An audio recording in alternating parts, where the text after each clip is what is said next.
Well, they destroyed Epcot. Yep, they did it. Walt Disney World's second theme park and one that is close to the hearts of many guests out there. They spent 6 years and billions of dollars. And it might be worse off today than it ever was before. Today we're going to show you videos and photos. Don't listen to the shills, folks. We call balls and strikes here, and we're going to tell you why this is a major strikeout at an extreme expense for the Walt Disney Company. We've got video you see with your own eyes. Here we go.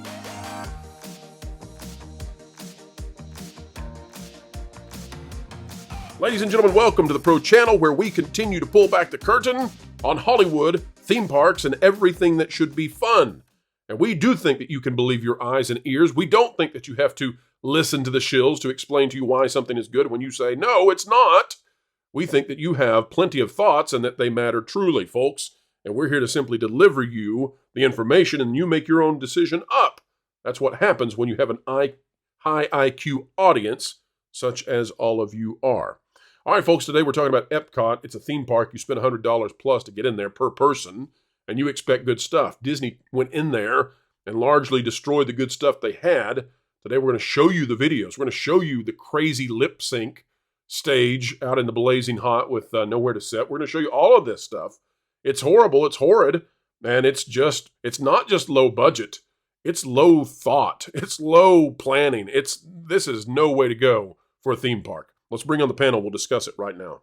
And that is that Epcot, the giant theme park that Disney has been spending billions and billions and billions of dollars on for the past 6 years, is probably worse today than it was when they started. Let's take a look at this. It is from Cinema Blend. And it says, Epcot's multi-year construction project is incredible. But it is ended with a whimper, not a bang. And it's not incredible. We'll talk about it. It's not incredible. Dirk Libby is the author here. The final new addition to the massive Epcot update is the least impressive. Now that we can agree with. Epcot has always been my favorite Walt Disney World park. While it's become more full of Disney characters and IP than in its early years, it's still an anomaly of a park at Walt Disney World. It's got such an interesting character that it's the park I just love to visit, even if I'm not really doing much, which after this update will even be easier. Unfortunately, for the last 5 years, Epcot hasn't been much of a park worth just visiting. A massive overhaul of multiple areas of Epcot was started back in 2019 and delayed by a pandemic, which meant that massive construction walls have been common at the park for half a decade. They were massive eyesores. This meant large parts of the park were inaccessible. Trying to get from one place to another was a lot harder than it would have been otherwise. Then it goes on to talk about it. It lists out this new Communicore as being very weak, which it is. Talks about how Encanto is good, Moana Splash Pad isn't stinky. You get the idea. Now, I want to show you what the reality is, though, folks. This comes from an Epcot enthusiast, FuturePort82. And it says, why Communicore Hall is bad, a thread. Get ready for this. Here we go. The exterior is a visual mess. During construction, I assumed there were broken, unfinished tiles, but then they left them that way. I understand it's meant for a background effect, but from any distance, it looks busted. Going to ignore a Mickey meet and greet being in Epcot. It apes the Spaceship Earth design methodology where it doesn't make any sense at all. Communicore always had its own design language because there was a clear intent behind each Epcot area. It's bad enough killing off Communicore West Symmetry, but why ignore its design too? And you can see this looks like an Old Navy with a different little branding on it. It's bland, it's white, it's pointlessly disjointed while being very unattractive by itself. Much of its functional area is in direct sunlight. It has no design connection to the rest of Communicore Plaza. Look at the left side of the picture. It looks like torn up plastic wrap. Yeah. And it does.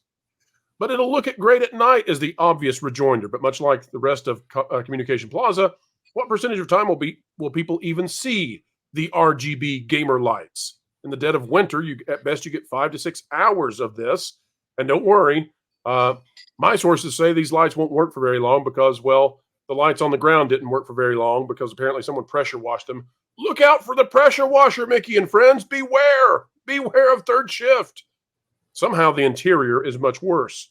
Rather than ignoring the design style of Communicore, they somehow created the worst version of the old breezeway. No sunlight, no views, no design. Only a truly bizarre simulacrum? Simulacrum. You know, it's not very often. I consider myself a thesaurus, but you have well played this one, Futureport, and taught me a new word. of the communication skylight and support columns and gamer lights. Say it again, Lou. Simulacrum. Simulacrum. All right, I'm going to learn it. This It looks means terrible. An imitation of something. Well, I aim to be simulation. I aim to be a sesquipedalian. It's Communicore mania, not the real thing, but an incredible simulation. Well, this looks terrible. It's so generic, and it keeps on going. It keeps on talking about just how bad this all looks. And this is what we get from the new Epcot, folks. It's a cafeteria, a sparsely gifted blank blasé space, I guess, for you to imagine what could be on the walls. You just sit there in your cafeteria chair and just think about what could be. It's like imaginations, only you are the sole participant. So let's take a look. Now, are we being too harsh? Well, folks, here is what they are doing, and we can't play the audio. I'll play 3 seconds of we really can't. It's an Encanto song, so we can't play it. Just know that they're dancing to an Encanto song. This is what's on the other side of the building, okay? Everybody watch and see if you want to go. And no, they're not singing. This is literally the soundtrack being played, the original soundtrack, over speakers, and these people are pretending to sing. Ready? Here we go. Jonas, could you give us some commentary over the top of this while they do their thing? Yes. No, not really. There's nothing to comment on. It's just a bunch of people dancing. I hope you can dance if you want to work at Disney these days. Well, these people can't, so it didn't stop them. I don't know.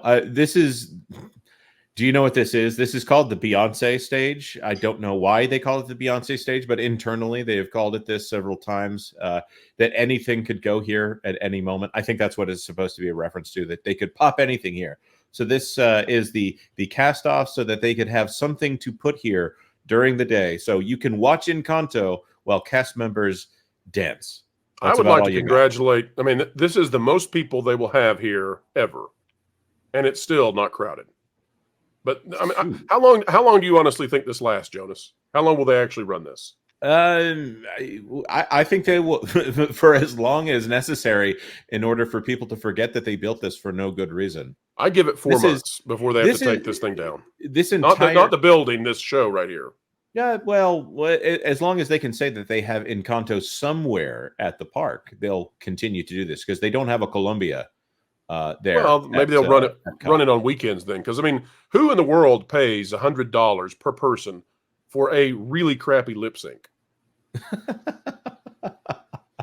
Well, you can find that for free on YouTube, I'm sure.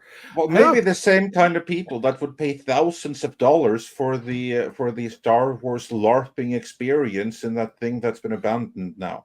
Maybe those people.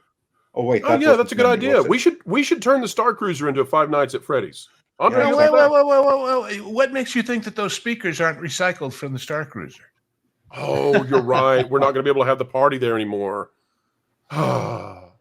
This is such a waste, though. I mean, really, not that this part of Epcot was really that amazing to begin with, but they spent so much money trying to change this park around. Maybe this is where you're going, Pro. I don't want to jump ahead here, but the design of this park used to mean something on some level, and now this is essentially a festival area, which is a chance for Disney to sell more food and merch. Food and beverage is going to pay for this.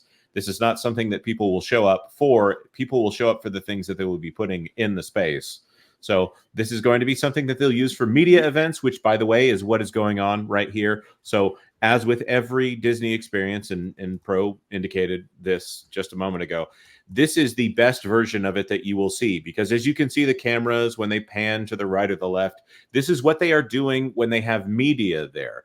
There are things that they do for the media that they will never do for guests. Like when there were X-Wing drones flying through Star Wars Galaxy's Edge, that is something that they have never once done for guests, and they only did it for the media. So media events, after hours parties that they have rented out the park to somebody so that they can say, yeah, we got Disney. Look at that for our big event. And then promotions and festivals, things that only appeal to people who want to spend more money at the park. For business reasons, I understand what they're doing here, but it's really difficult for me to find a non-cynical reason for any of You, it. you want the ultimate summation of this little area here. They spent Please. more money tearing walls down than they did building anything. Yes. And Remember all here's those another- months and months and months, and when we saw bulldozers knocking down this building one way or another, they just tore it down. They didn't build anything back except to close up all the gaping holes and hang some lights and speakers. Well, so let's identify how terrible this is. So this is an outdoor space. It's covered, so thank goodness for that. But you better believe this is going to be hot in July in Florida. Lou, did you notice there are no chairs That's around right. this area? That's This is a standing area because they didn't want to spend the money to actually give you somewhere to sit. Well, to not watch just a that. musical performance. Well, it's not just the giving you someplace. If they have chairs, somebody has to come along and line them up again and move them and clean them and do all those things you do with chairs in a hotel ballroom with no walls, which is what this is. This is the industrial show for the amalgamated workers of the widget union at the Grand Californian. You know, I mean, this is a bad hotel industrial show. And this is why. And that's the area where you wait for your next seminar at the convention. Yep. And that is why, folks, we say that they spent $2 to $3 billion to make Epcot worse. And that's why investors should be furious with this company. Now, Jonas, Braden of Mickey Views has been saying that he thinks that the fireworks show, which at first was pretty well received, he thinks it's actually becoming so poorly attended that they may actually have to bring back Reflections of Earth to Epcot. I don't know how that's possible, but this is a company chasing the excellence it once was. Do you think that Epcot is better or worse now, Jonas, or is it kind of? I mean, we did get Cosmic Rewind, and they did put little blinky lights on Spaceship Earth.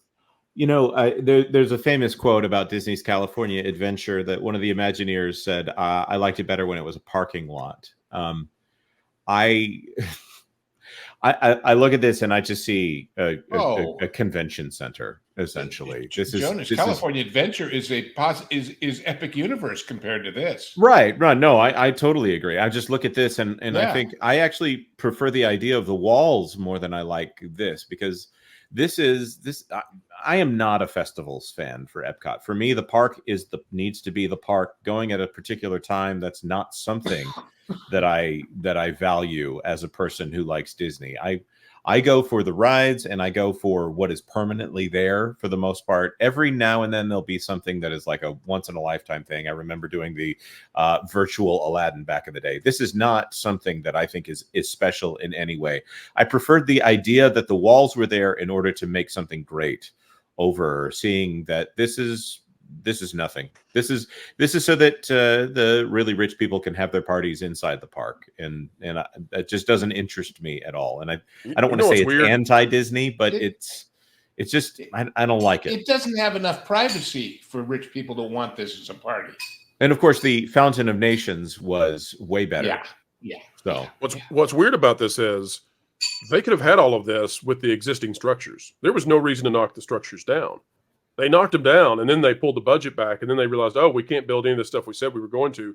So throw in a splash pad and build half the building back again. And since we're building half the building back again, just fill it with junk because we don't have the money to finish anything else. And that's where we are. Ladies and gentlemen, we've come to the end yet again. We're so sorry to say goodbye, but folks, don't fret, not yet, for more content is coming your way 3 times a day right here on the Pro Channel. And if you're not yet a subscriber to T3PO at that pod place, make sure to go do so, folks. It's where you can find even more content from this channel, from that park place, and from other channels all over inside our network of stuff. And we think you'll have a great time over there. So if you want more of this, go over there to at that pod place. You'll find it right there. Ladies and gentlemen, keep learning, keep growing, and as always, keep having fun.